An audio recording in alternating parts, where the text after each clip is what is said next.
this video today, I'm going to show you how to make this large poinsettia wall hanging. Now, to do that, you're going to start off with one of the work wreaths. I'm using a red one. You can also use a green one if you can't find that, as you can tuck all of the ends in under where you don't see.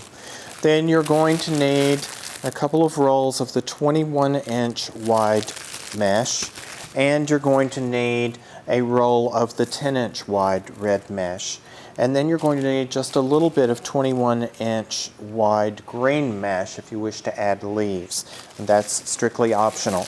So now to begin with, you're going to take your wide mesh and you're going to cut it into squares, or just allow a little bit over a square, but you want to cut it into squares, and you're going to need 19 of those because there are 19 sets of ties on your wreath form.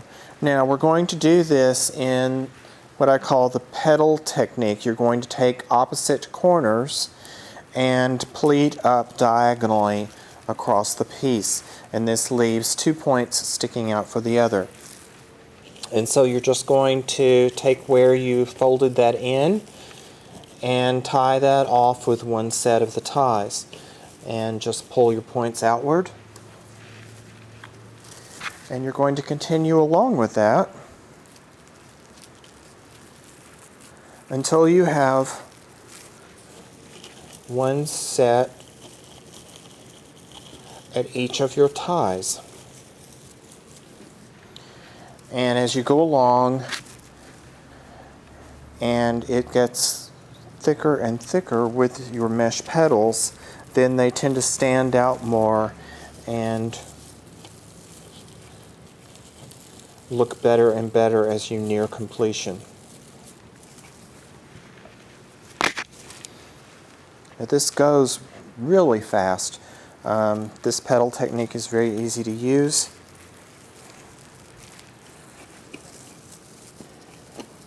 As you move about the piece,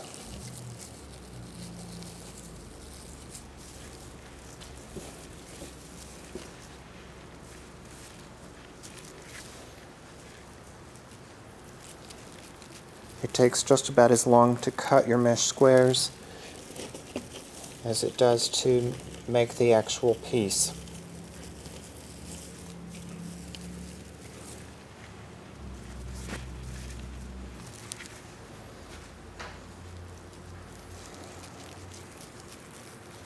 Now this does make a large wreath or wall hanging, so be sure that you're making it for an area that can handle it. It would be wider than the normal door, so this is not something that you would just hang on your front door, for instance. You might hang it beside the door on a porch area, and or use it inside just because of its size.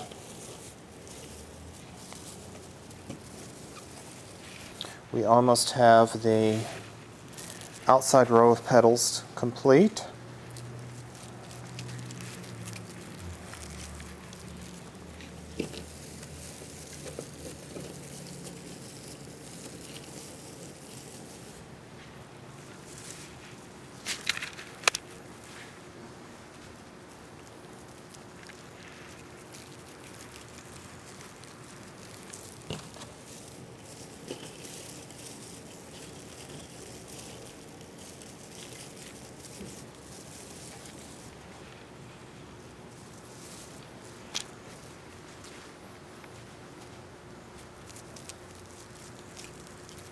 This is the last one for your outside row, and then you're going to repeat the same thing for the inside row.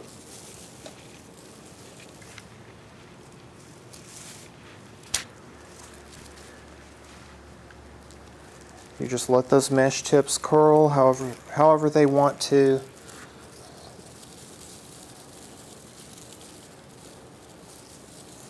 As long as you just take those petals and turn them outward.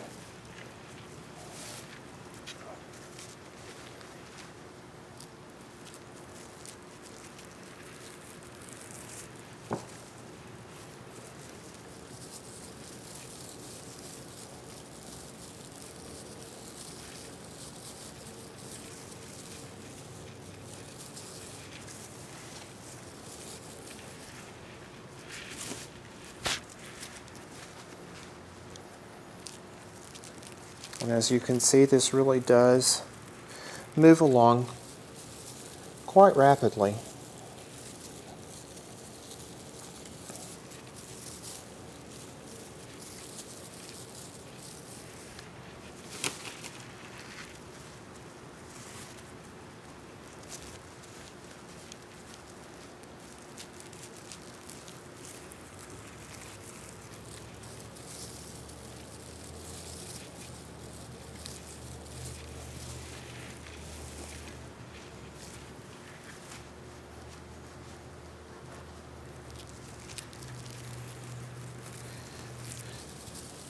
Just a couple more here, and we are on to the next step.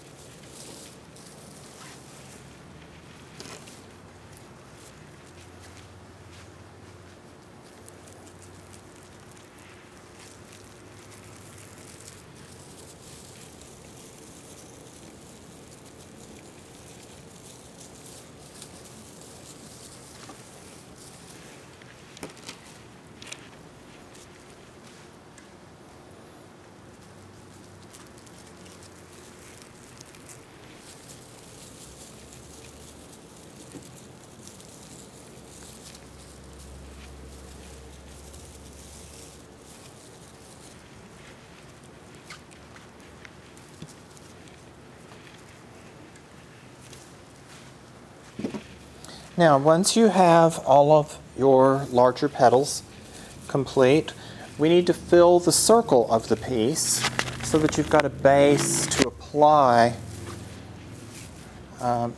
your center finish to in whatever method that you decide you want to do. So for that, I'm going to use the 10-inch mesh,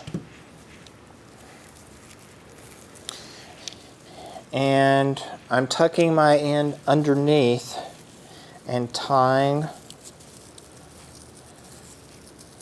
off.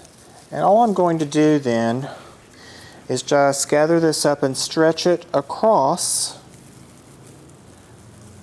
to the other side and tie it off. And stretch across again.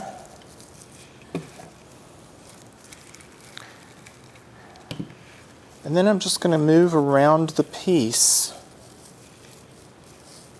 crossing over the center. This is both going to give me body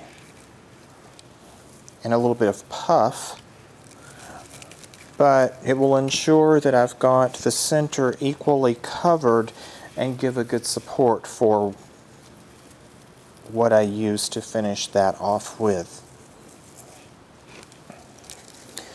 The center can be done with plastic balls such as you see here. This is just a box of mixed sizes.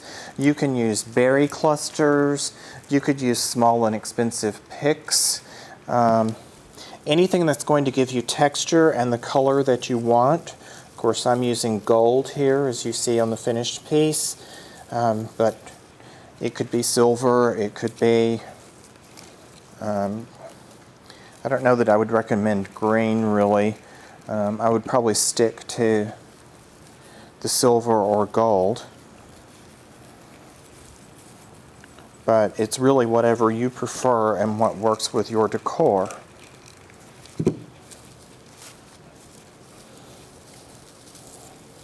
And I just keep weaving back and forth over that center area.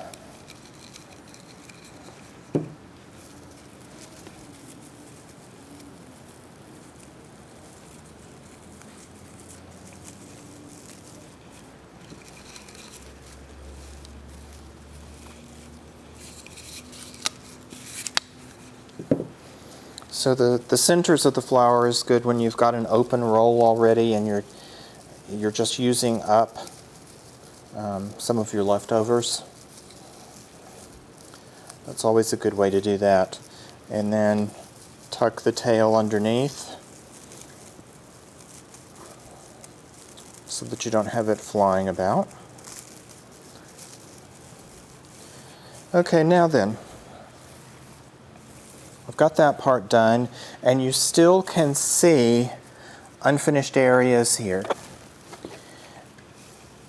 And so what I'm going to do is you take your 10-inch mesh still and cut squares from that and do the same way, except instead of aiming your petals outward, you're going to let those angle back toward the center.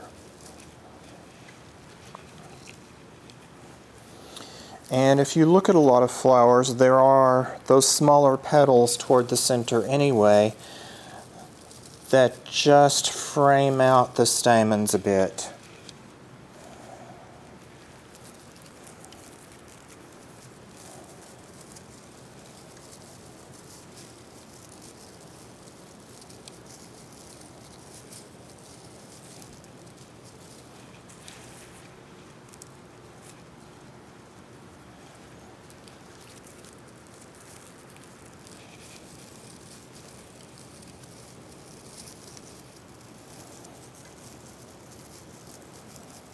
So once again, you're just working all the way around on that inner row,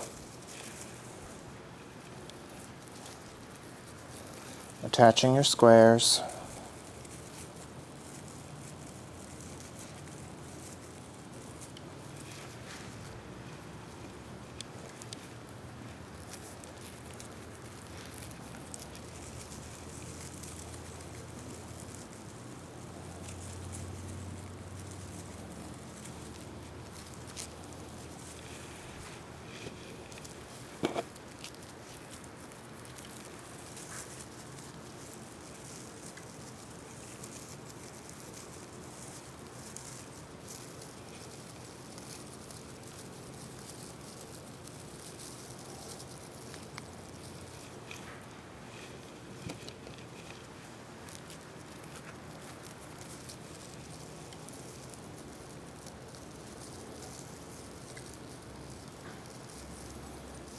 And now we've gone all the way around there. So, to finish off our center, we're going to take this, and it actually takes this entire box. And all we do is just take the ornaments and dip into our hot glue, or you can use a glue gun and just, put a couple of dots on the back.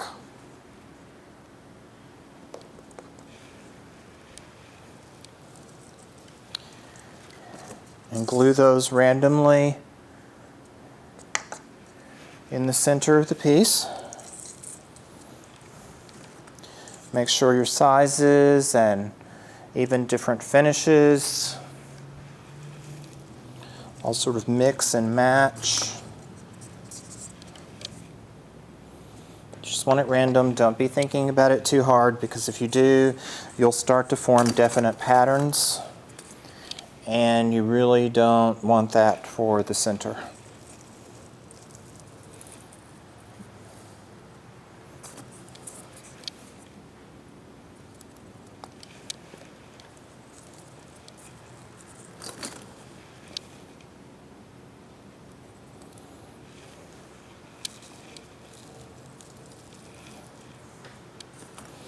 And you're just going to keep that up.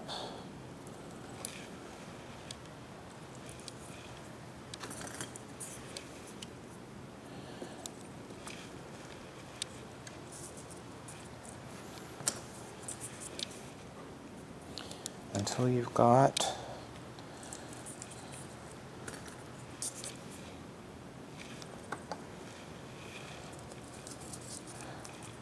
that center all covered.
Again, as you can see, I'm not really thinking about where I'm putting them, how the mix is going. I do make sure that I don't just have all matte finish on one side and all shiny finish on the other, but really not standing there just thinking heavily about where the next piece is going to be.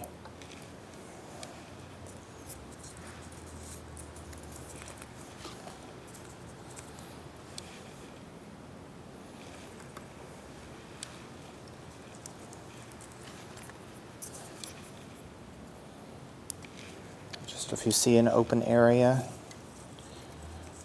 put something in there to fill it.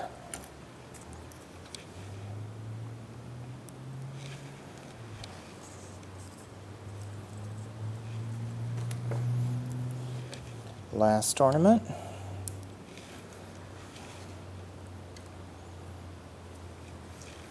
Okay, so that has all of the main portion done. To do the leaf, you use the 21-inch green, and again, you just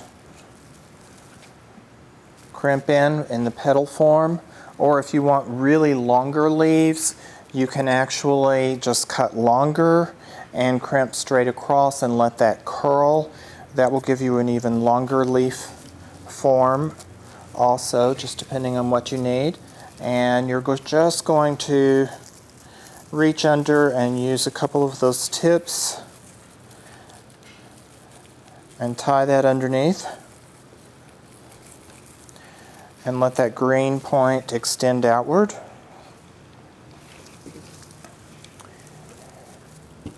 And then we're going to do the same about a third of the way around, so that you've got two leaves showing as sort of a base.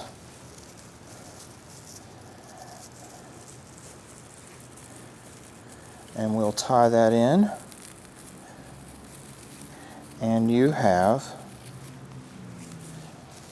a completed poinsettia hanging piece. So there you have it. Very simple, very fast. Feel free to experiment with it.